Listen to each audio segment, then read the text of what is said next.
कन्यादान एक आंसू भरी कहानी। रामराव जी के दो बच्चे थे, रूही और पवन। पवन बड़ा था और रूही छोटी थी। दोनों ही पढ़ाई में बहुत होशियार थे। रामराव और रूही की मां लता रूही को लेकर बहुत चिंतित थे, क्योंकि रूही ने अपनी शिक्षा पूरी कर ली थी। अब उसके लिए एक बेहतर रिश्ता खोजना था। एक दिन उनके करीबी रिश्तेदार का बेटा दीपक शादी में रूही का हाथ मांगने के लिए उनके घर आया। दीपक को सभी पसंद करते थे। वह दिखने में अच्छा था और एक अच्छी कंपनी में कार्यरत था। दीपक के परिवार को भी रूही पसंद थी। फिर इन सब के बाद शादी की तारीख तय हो गई और पवन के भैया और रामराव शादी की सारी तैयारियां कर रहे थे। क्योंकि शादी नजदीक थी, सारी तैयारियां हो गई, शादी का दिन भी आ गया। पवन रूही का हाथ पकड़कर मंडप में ले आया। रूही सुंदर गुड़िया सी दिख रही थी। सुंदर नाक, आंखें, रंग गोरा, लंबी लंबी चोटी। रूही देखने में बेहद खूबसूरत थी। पवन रूही को मंडप में ले आया और पंडित ने रूही को कन्यादान के लिए हाथ आगे करने को कहा और उसका हाथ कांपने लगा। जिस पिता ने इस हाथ को पकड़कर दुनिया में चलना सिखाया, वही आज उसका हाथ किसी और पुरुष के हाथ में देने जा रहे थे। अपनी उस बेटी के बिना अपना बाकी का जीवन बिताना, ये विचार ही उनके लिए काफी कष्टदायक था। पिता ने उसका हाथ पकड़ लिया और उसके होने वाले पति ने नीचे से उसके हाथ को सहारा दिया। कन्यादान की रस्म शुरू हुई। हाथों से पानी की एक एक बूंद गिरने के साथ पिता की आंखों से भी बूंद बूंद आंसू गिर रहे थे। अपने कलेजे का टुकड़ा दान करते समय क्या अवस्था होती है, तब वह रामराव ने जाना। वह रस्म खत्म हुई। पंडित जी ने लता और रामराव के हाथ में दियों से भरा पर्दा दिया। उनके सामने बेटी और उसका पूरा ससुराल परिवार बैठाया और पंडित जी ने कहा, आज से आपकी बेटी उनकी हो गई। उनसे कहो कि उसका अच्छे से ध्यान रखें। लता अपने मायके वालों के लिए एकदम पराई हो गई। उसकी आंखों में आंसू भर आए।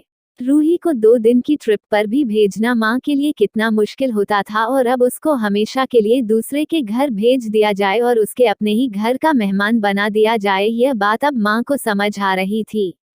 उस रस्म के बाद दूल्हा गेट पर आ गया। पंडित जी ने आवाज दी, लड़की के मामा लड़की को लेकर आओ। उस मामा का हाथ पकड़कर वह उस अंतर पाठ पर जा रही थी।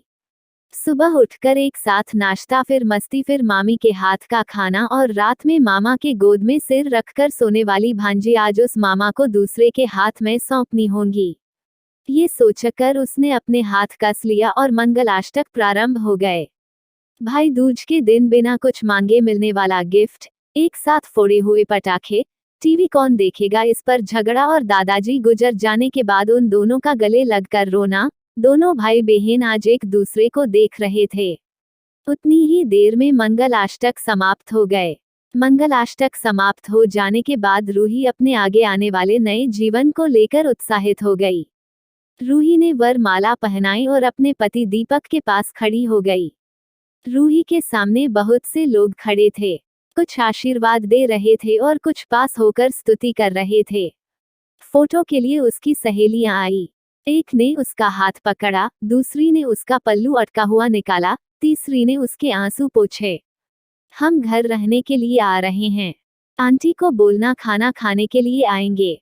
उसे उस एक कमरे की आवाज, एक दूसरे के अधिकार और वह दिन याद आ गए जब वे एक साथ रहती थी। अचानक पति दीपक ने कहा कि तुम चारों की तस्वीरें ले लो। मैं साइड में खड़ा हो जाता हूँ। और वह चारों चेहरे हंसे। खाने की कतार में आज रूही माँ पापा से दूर दूसरे लोगों के साथ बैठी थी। खाना खाने के बाद पंडित जी ने गौरी हार की पूजा करने के लिए बुलाया। रूही ने वहां मन से पूजा की। माँ ने रूही की झोली भर दी और अनीता आंटी ने कहा कि आप पीछे मुड़ना मत। रूही अचानक चौंक गई। वह आगे बढ़ने लगी। इतने सालों से बच्चे की तरह पाले हुए उस चाचा का बांध टूट गया। स्कूल से घर वापस आने में देर हो जाने पर अस्वस्थ होने वाले वह चाचा जी। जन्मदिन पर 5-6 फ्रॉक उसके आगे लाकर रखने वाले चाचा जी। मैं नहीं आने वाली, आज घर में चाची के पास रहूंगी कहकर रोने वाली वह आज हमेशा के लिए दूर चली जाएगी। ये रूही के दूसरे माँ पापा के रूप में चाचा चाची को भी यह बात सहन नहीं हो रही थी। उसकी पहचान आज बदल चुकी थी। हाथों की वह हरी चूड़ियां, पाँव में बिछिया, और गले में मंगलसूत्र नए जीवन की राह दिखा रहे थे। सास का हाथ पकड़कर रूही उस फूलों से सजी गाड़ी में दीपक के साथ बैठी। उस गाड़ी में खुशी थी और उस गाड़ी के बाहर खड़े सभी लोग आंखों में आंसू लिए उसे अलविदा कर रहे थे। रूही बोली, मम्मी पापा आती हूँ मैं। बहुत मुश्किल होता है अपना कलेजा, अपना दिल अपने ही हाथों से बाहर निकालकर पराए हाथों में सौंपना, और वह अपने कलेजे को, अपने दिल को खुद के दिल से लगाकर रखेगा। फिर भी हर माता पिता इस मुश्किल काम का सपना देखते हैं लड़की के जन्म के बाद से ही। यदि ये कहानी आपको पसंद आई हो तो अपने दोस्तों और अन्य लोगों के साथ शेयर जरूर करिएगा।